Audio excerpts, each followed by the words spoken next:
কি হবে বেঁচে থেকে অযথা বিদ্যা শিখে যদি না গড়তে পারি শোষণবিহীন সমাজটাকে? কথা বলেন ঠিক কিনা? কি হবে আলেম সেজে ইমাম হয়ে সমাজেতে যদি না হক কথা বলতে পারি উচ্চ সুরে? দেখবেন ইমাম সাহেবের সুদের বিরুদ্ধে কথা কইলে, ইসলামের পক্ষে কথা বললে ইমাম সাহেবের চাকরি থাকে। ইমাম সাহেবের পর্দার কথা বললে ইমাম সাহেবের চাকরি থাকে। ইমাম সাহেবের ঘুষের বিরুদ্ধে কথা বললে ইমাম সাহেবের চাকরি থাকে। নবীজি বলেছেন, কেউ যদি ভাঙা মন জোড়া লাগিয়ে দেয়, কেউ যদি ভাঙা মন জোড়া লাগিয়ে দেয়, আল্লাহ তার মনটাকে একটা মসজিদ বানিয়ে দিবে। আর কারো কথা দ্বারা যদি কারো মন ভেঙে যায়, 10টা মসজিদের সমপরিমাণ গুনাহ আল্লাহ তার আমলনামাই দিয়ে দিবে। এর জন্য বাবাজিরা আমার, কারো মন ভাঙার চেষ্টা করবেন না। আল্লাহ আমার এই সুন্দর চেহারার দিকে তাকায় না রে বাবা। আমার যুবক ভাইয়েরা, আমাদেরকে আর কত বলবেন বাজান? আমি তালে তালে বলি আল্লাহদের শান বলতেছি, আল্লাহ পাকের শান বলতেছি। আপনাদের কাছে খারাপ লাগতেছে? জবান খুলে বলেন। আওয়াজে মনে হয় আপনারা বেজার। জোরে এখন আপনারা খুশি না বেজার? শীতের দিনে আমার যুবক ভাইয়েরা খুশি না বেজার? আর জোরে কোন খুশি না বেজার? একবারটার বউ মরে গেছে গা। একবারটার কি মরছে? বউ মরছে। যুবক বেটা দো বউটা মরে যখন কান্দে কান্দে আর কয়, বাপ মরলে বাপ পাওয়া যায়, মা মরলে মা পাওয়া যায়, কিন্তু বউ মরলে বউ পাওয়া যায় না। দেখবেন বউ লেগে যে টানও ফোলা পাইতে, বেটকি দিয়েন না বাবা, বেটকি দিয়েন না। সবই গুলাম বুঝি ফোলা পাই। তোমরা যে কেন বয়ে লইছো এটা গুলাম ডক করে বুঝি। গার্লফ্রেন্ড আছে না, লাইট হলে কম্বলের তলে গিয়ে সেরা মোবাইল টিপে। প্রেম আর প্রেম নাই, প্রেম এখন কামের নদীতে পরিণত হয়ে গেছে। যার কারণে 1 বছর সম্পর্ক করে 1.5 বছরের মাথার মধ্যে গজব নামে হিতা ইমোশনাল, হ্যাঁ ওই ইমোশনাল সেট গান লাগাইয়া কানের মধ্যে লাগাইয়া উড়া দুরা টানে আর ফোনে। এটার নাম কি ইসলাম? ভালো লাগলে বিয়ে করে লাও। তো এক যুবক কষ্ট লয়ে কইতাছে, মা মরলে মা পাওয়া যায়, বাপ মরলে বাপ পাওয়া যায়, কিন্তু বউ মরলে বউ পাওয়া যায় না। কয় বাতি যাই কথা কেরে কইলি বুঝাইয়া দে আমারে। কয় চাচা কি কইতাম, গত কিছুদিন আগে আমার আব্বা মারা গেছে। চাচাই কইছে, বাতিজা চিন্তা করস কেরে, তোর বাপ মরণে কি হইছে, আমি আছি। কিছুদিন পরে আমার মা মারা গেল। বাড়ি ঘরের চাচিরা আইছে, আয়া কইতাছে, মারা কইতাছে, চাচিরা খালারা কইতাছে, কয় বাজিরে তোর মা মরণে কি হইছে, আমরা চাচিরা তো আছি। আজকে 1 সপ্তাহ হয় বউটা মরলো, কেউ আয়া কইল না তোর বউ মরণে কি হইছে, আমি আছি। মানে দেখুন বউর লাগে মানুষের যে টান। আপনারা কোন চান দিয়ে বাপ মারে বাপ না দিয়া বউর পূজা করলে কাম হইব? একটা কথা যুবকেরা শুনবেন, বউয়ের জায়গা নবীজি বলেছেন স্ত্রীর জায়গা হবে আপনার বুকে। কোথায়? জবান খুলে বলেন কোথায়? এমন ভাবে কইতেছেন জীবনে যুবকেরা বিয়ে করতো না, আর আমার মুরব্বী বাবারা জীবন বিয়ে শাদী করছেন না। আপনারা বিয়ে শাদী না করলে বাজেন আপনারা নাই নাতি আহেলে আল্লাহ আমরা খুঁজতে আইছি মারাবা কইনা। নবীর উম্মত বাড়লে নবী খুশি না বেজা? আমার যুবক ভাইয়েরা, মুরব্বী বাবারা কথাটা শুনবেন। বউর জায়গা কোথায়? বুকে। মায়ের জায়গা কোথায়? মাথার জিনিস বুকে আনা যাবে, আর বউয়ের জিনিস মাথাত নিবেন, গাড়ের লৌফিয়া খাই লইব। বুঝা লেহেন ওনার যোগটা বেশি ভালো, আর যেরকম যোগটা বেশি ভালো। এর জন্য যুবক ভাইয়েরা বাবা মার খেদমত করবেন, বউকে বউর জায়গায় রাখবেন, মাকে মায়ের জায়গায় রাখবেন। মনে রাখবেন, বাপ মার খেদমত না করিয়া বলি আল্লাহ আর কোনো সুযোগ নাই। বাপ মার খেদমত বাদ দিয়া ফিরের বাইত গরু নিলে কাম হইব? বাপ মার খেদমত বাদ দিয়া মসজিদে হুজুরে ঘন ঘন দাওয়াত দা খাওয়াইলে কাম হইব? বাপ মারে বাঙ্গা বেড়ার মধ্যে ফোটাই রেখা মসজিদের মোল্লারা ইন্না আমরা দাওয়াত করে মুরগার রান খাওয়াইলে কাম হইব? হাদিস শরীফে এসেছে, রিদার রব্বি ফিরাদার ওয়ালিদাইনে ওয়া সাকাতুর রব্বি ফি সাকাতিল ওয়ালিদাইন। নবীজি কয় বাপ মায় বদদুয়া দিলেও কবুল, সুদুয়া দিলেও কি? এটার মধ্যে কোনো পর্দা নাই। বুড়া বেটিটা বুড়া বেটাটা তোমার কষ্ট করে ফেলছে, বইতে ঠোঁট মোরসা মুখ মোরসা মারক, কোনটা নিয়ে বেটিটা গো তুমি? শ্বশুর শাশুড়ির খেদমত, শ্বশুর শাশুড়ির খেদমত যদ্দূর করবো ওদ্দূরই মিলবো। তাহলে আপনারা জবান খুললে কন আমরা বাবা মার খেদমত করতে চাই কি চাই না? তাহলে বাপ মার খেদমত ডাকে নিয়ে আবার চিন্তা করেন, আরে বউ যদি মরে জায়গা বউ তো হইতাম না। দেখবেন বউ লাগে যদ্দূর টান, বাপ মার লাগে ওদূর টান হো না। বউ যা কয় লাই তুলে চুরি করে লয়ে যা, কিন্তু বাপ মার লাগে তো নেই না। এলাকা মনে রাখবেন, বাবা মা যখন বৃদ্ধ হয়ে যাবে বাবা মার উজুর ফানি আগ্রহ দিবেন। যুবক ভাইয়েরা, আপনাদের কাছে আমি বলবো, হাজার হাজার বাংলাদেশের মধ্যে হাজার হাজার ওয়াজ হচ্ছে দৈনিক, প্রত্যেক দিন বাংলাদেশের মধ্যে মাহফিল হইতেছে। এত মাহফিলের পরেও আমরা ভিতরে হেদায়েত নাই কেরে জানেননি? কারণ আমরা কথা শুনি, এক কান্দা বার করে দেই আর এক কান্দা। এই যে আমি ওয়াজ করে দিতেছি না, কতক্ষণ পরেই দেখবেন সমালোচনা শুরু করব। ওয়াজ করছি তা কাহিনী না গায়ে গেছে, মিলতিয়া না গায়ে গেছে। বাবাজি আপনি এসে এখানে বসে ওয়াজ করেন, দেখি না আপনার কথা কয়জনের শুনে। বাজান এটা খুব দামি জায়গা, এই জায়গায় আল্লাহ সবাইরে বসায়, আর এই জায়গার মধ্যে বসানোর যোগ্যতা আল্লাহ সবাইকে দানও করে। আমি গুনাহগার মানুষ, আপনারা ফাইন নিচে আত্রাইকে বলতাম পারি, আপনারা দোয়া করছেন বিদা ওই দেখা গেছে আমি দয়াল নবীজির সানমান গাই, আল্লাহ রাসূলের সানমান গাই দিকা দেখা গেছে আমি যার প্রশংসা করি তিনি তো জগৎ বরণ্য, দেখা গেছে ওই জগৎ বরণ্য ব্যক্তিটার সানমান গাওয়ার কারণে আমি অযোগ্য অদক্ষ ব্যক্তিটার দামও আপনাদের কাছে বেড়ে গেছে।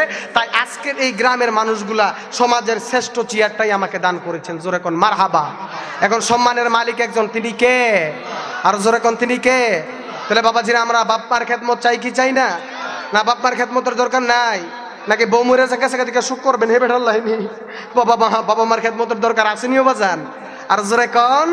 তাহলে বাবাজিরা আমার যে কথাটা বলতেছিলাম, এখন আমরা নামাজের মধ্যে দাঁড়াইলে আমরা দুনিয়ার চিন্তা আসে। এখন দুনিয়াবি চিন্তা করলে নামাজ হবে? ফতোয়া আমি দিছি না, আপনারা দিচ্ছেন। দুনিয়াবি চিন্তা আসলে নামাজ হবে? হবে না। এখন আমরা নামাজের মধ্যে দাঁড়াইয়া চিন্তা করি, টিয়ার হিসাবটা তো মিলে না। দেখবেন সুদ কুটিয়ে নামাজও দাঁড়ায় ও সুদের হিসাব করে। জোরে কন, সুদ খাওয়া হালাল না হারাম? 2 বছর ধরে বাংলাদেশের মধ্যে বাবা কেউ সুদের ওয়াজ করে না, ডরে ফিজদের সামরা থাকতো না। মনে রাখতে হবে হালালকে হালাল জানতে হবে, হারামকে হারাম জানতে হবে। ইসলামের শরীয়ত মোতাবেক পর্দা করা জায়েজ না না জায়েজ? এখন পর্দা করা কি সুন্নত না ফরজ? এখন সুদ খাওয়া সুন্নত না ফরজ? হ্যাঁ কি জোরে কন। দেখবেন আপনি হাওলাত ছেলে দিত না, সুদের টিয়া করলে দেখবেন অনেক সুদখোররা। জোরে কন বাবা, সুদ খাওয়া হালাল না হারাম? বেপরদায় চলা হালাল না হারাম?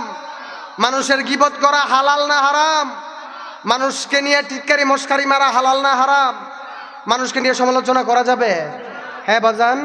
তাহলে বাবাজিরা আমার, আপনাদের কাছে আমি একটা প্রশ্ন এখন রাখবো, আপনাদের জ্ঞানের কাছে, আপনাদের বিবেকের কাছে। মুরাদনগরের মানুষ, রামচন্দ্রপুরের মানুষ, আমার এই অত্র এলাকার বাবাজিরা, কুড়ের পাড়ের বাবারা, আপনারা জবান খুলে বলবেন, আপনারা উচ্চ কণ্ঠে বলবেন, কোনো মাজারে যদি শরীয়ত বিরোধী কাজ হয় তাহলে ওই মাজারটা, আজকের স্বাধীনতা, বাংলাদেশ স্বাধীন হয়েছে প্রায় 50 বছর, 50 বছরের উপরে, 1971 প্রায় 54 বছর, 54 বছর হয়েছে বাংলাদেশ স্বাধীন হয়েছে। এই 54 বছর ধরে বাংলাদেশের মধ্যে একটা না 45 বছর ধরে তাফসিরুল কোরআন মাহফিল মাঠে ময়দানে চলতেছে। এখন এই বাংলাদেশের মধ্যে, বাংলাদেশের বয়স কত বছর? জবান খুলে বলেন। 54 বছর। আর এই বাংলাদেশের মধ্যে বাবা শাহজালাল আসছে 700 বছর। এত আসতে কইলেন? সিন্নি খাইলেন, কারদালা মোল্লা চিনলেন না? শাহজালাল বাবা যদি না আসতো, শরীয়ত কোনটা? বাবা শাহজালাল কি শরীয়তের বাইরে? কেল্লা শহীদ রহমতুল্লাহ আলাইহি কি শরীয়তের বাইরে? ওলি আল্লাহরা কি শরীয়ত ছাড়া কি কোনো আল্লাহর ওলি দুনিয়াতে এসেছেন? হুজুর গাউসে পাক আব্দুল কাদের জিলানী কি শরীয়তের বাইরে? হুজুর খাজা গরিবে নেওয়াজ আতায়ে রসুল সুলতানুল হিন্দ, যার হাতের মধ্যে 96 লক্ষ হিন্দু কালেমা পড়ে মুসলমান হইছে, এবারে কি শরীয়ত ছাড়া? হযরত বাহাউদ্দিন নকশবন্দি মুজাদ্দিদ আল ফেসানি কি শরীয়ত ছাড়া? বাবা শাহ আলী বুগদাদি রহমাতুল্লাহি আলাইহি শরীয়ত ছাড়া? এখন আমাদের প্রশ্ন, আপনাদের কাছে প্রশ্ন বাজালে, শরীয়ত ছাড়া তো কেউ ওলি আল্লাহ হয় নাই। এখন কিছু কার্যকলাপের জন্য যদি আপনি মাজারওয়ালাকে দোষী করেন, মাজার ভেঙে দেন, এখন বাজারের মধ্যে যে অবৈধ কাজগুলো হলো, এখন আমাদের মুসলমান হিসাবে দায়িত্ব হলো যে ওই অবৈধ কাজগুলা আমরা আলেম ওলামারা মিলে ওই অবৈধ কাজগুলা বন্ধ করা। এখন আপনাদের বিবেকের কাছে প্রশ্ন, 54 বছর হয়েছে বাংলাদেশ স্বাধীন হয়েছে, 45 বছর ধরে বাংলাদেশের মধ্যে তাফসিরুল কোরআন মাহফিল হয়। এই 45 বছরের মধ্যে কোনো আলেম ওলামারা যৌথভাবে, সে সুন্নি হোক, সে কওমি মতদর হোক, সে দেওবন্দি হোক, যে সিলসিলারই হোক না কেন, প্রত্যেকজন আলেমরা মিলেমিশে দরকার ছিল কিনা যে প্রত্যেকটা মাজারে গিয়ে আমরা শরীয়তের হুকুম পালন করে সংস্কার করা? এখন আপনারা জবান খুলে বলেন, কোনো আলেমরা গিয়ে কি সংস্কার করছে? যদি সংস্কার করতো তাহলে ওই অবৈধ কাজগুলো হইতো? জবান খুলে বলেন হইতো? এখন সংস্কার না করে আমরা কি করলাম? ভেঙে দিলাম। আমরা কি করলাম? ভেঙে দিলাম। এখন আপনাদের কাছে আমার প্রশ্ন, একজন হিন্দু ভাই যদি আপনার এত আপন হতে পারে, আমি কাউকে আক্রমণ করে কথা বলা আমার উদ্দেশ্য নয়, আর কাউকে আক্রমণ করে কথা কেউ বলে কিনা ওইটা আমি জানিও না। আপনাদের বিবেকের কাছে প্রশ্ন, এখন যারা মাজারকে বিশ্বাস করে তারা কি হিন্দু না মুসলমান? জবানটা খুলে বলবেন, আর উচ্চ কণ্ঠে বলবেন। এখন আমার মুসলমান ভাই যদি অপরাধ করে, আমি যদি একটা ভুল করি, আমার আরেকটা মুসলমান ভাই, আমার হুজুর, আমার উস্তাদ সমতুল্য, আমি যদি ভুল করি, হুজুর আমার ভুল ধরাই দিবে না যে জাহের বাবা তোমার কিন্তু এটা ভুল হয়েছে। এখন আমরা যারা মাজারওয়াল, যারা মাজারে বিশ্বাস করে, কেউ পীর ফকিরের দরগায় যায়, কেউ ওলি আল্লাহদের মাজারে যায়, এখন আমাদের মধ্যে যদি আকীদাগত দ্বন্দ্ব থাকে, এটা আমাদের বুজুর্গ ব্যক্তিরা সমাধান করবে। এক মুসলমান ভাই অন্য মুসলমান ভাই যদি বিপদগামী হয়, তাকে হেদায়েতের পথে তাকে ডেকে আনবে। এখন ডাইকা নাই না আমরা কি করলাম? মাজারগুলো ভেঙে দিলাম, পাগলদেরকে মারলাম, মারছেন, মাজার ভাঙলেন। এখন আপনাদের কাছে আমার প্রশ্ন, এখন মুসলমানের সবচাইতে বড় আপন অপর মুসলমান ভাই। এখন মুসলমান ভাই আরেক মুসলমান ভাইকে হেফাজত করবে। এখন এক মুসলমান যদি আরেক মুসলমানকে মারে, আবার ওই মুসলমানেরাই, আমাদের মতো মুসলমানরাই যদি দাড়ি টুপি লাগাইয়া মন্দিরে গিয়া মন্দির পাহারা দেয়, তাহলে আদৌ অবধি কি আমরা প্রকৃত মুসলমান হতে পেরেছি? তাহলে একজন মুসলমান আরেকজন মুসলমানের উপরে যে হক দাবিটা, তখন ওই দাবিটা আমাদের পালন করার দরকার ছিল। মুসলমান হিসাবে আমার অন্য মুসলমান ভাইকে আমি বাঁচাবো। আমি কি কারো বিরুদ্ধে বলছি? আমি কোনো দলের দালালি করছি? কোনো ব্যক্তিকে ইন্ডিকেট করে কথা বলছি? আমি আপনাদেরকে সাবলীল ভাষায় বিবেকের কাছে প্রশ্ন রেখে যাই, বিবেক থাকতে কেন আদালত, হাশরের ময়দানে আল্লাহর দরবারে আপনারা জবাবদিহিতা করতে হবে। একটা মুসলমান ভাই আরেকটা মুসলমান ভাইকে কেন মারবে? আমরা সবাই মিলেমিশে থাকবো। আপনিও মুসলমান, আমিও মুসলমান। নবীজি বলেছেন, মান সালিমাল মুসলিমুনা মিন লিসানিহি ওয়া ইয়াদিহি, মুসলমান তাকেই বলে যার জবান দ্বারা অন্য মুসলমান কষ্ট না পায়। আমার একটা মুসলমান ভাই যদি আজকে বিপদগামী হয়, আজকে দেখেন তো ফিলিস্তিনের মুসলমানদেরকে তারা মাইরা তসতস করে ফেলেছে। বিধর্মীরা হাতে তালি দেয়, তারা মিলে না, তারা হাতে তালি দিয়ে আমার মুসলমান ভাইদেরকে ধ্বংস করে দিচ্ছে। কাশ্মীরের মধ্যে হাজার হাজার মুসলমান মাইর খাইতেছে, তাদেরকে কেউ, তাদের পক্ষ নিয়ে কেউ কথা বলে না। আমেরিকা কথা বলে না, ইহুদি খ্রিস্টান বৌদ্ধ নাসারারা কথা বলে না। আজকে আমরা এক মুসলমান আর এক মুসলমানের মধ্যে হামগামা কেন জানেন? আমরা ভিতরে ইন্দুর ঢুকছে। কি ঢুকছে? আমরা এক মুসলমান আরেক মুসলমানকে দেখতে পারি না।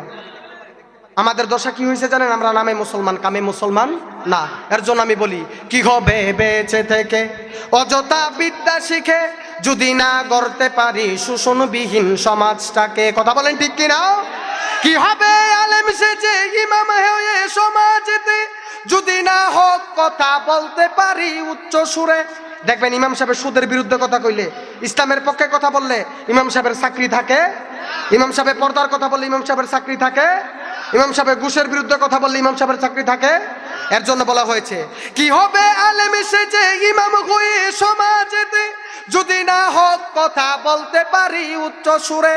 চাকরি বয় করহ যদি ছেড়ে দাও ওই না গদি, চাকরি বয় করহ যদি ছেড়ে দাও ওই না গদি, কি হবে ধোঁকা দিয়ে আল্লাহকে? কি হবে বেঁচে থেকে?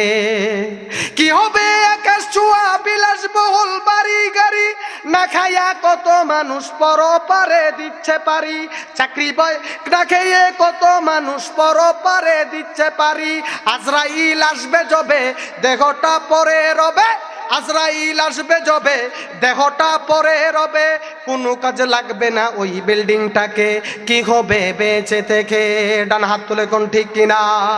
তাহলে বাবাজিরা আমার, যারা মাজার ভাঙ্গা মন্দির পাহারা দেয় তারা কি কখনো প্রকৃত মুসলমান হতে পারে? আমি বলি নাই, আপনারা বলেছেন। জবান খুলে বলেন তারা মুসলমান হতে পারে? তাহলে বাবাজিরা আমার, আমরা মুসলমান হিসাবে আমরা আউলিয়া ইকরামের পক্ষে, আমরা শান্তির পক্ষে আছি না নাই?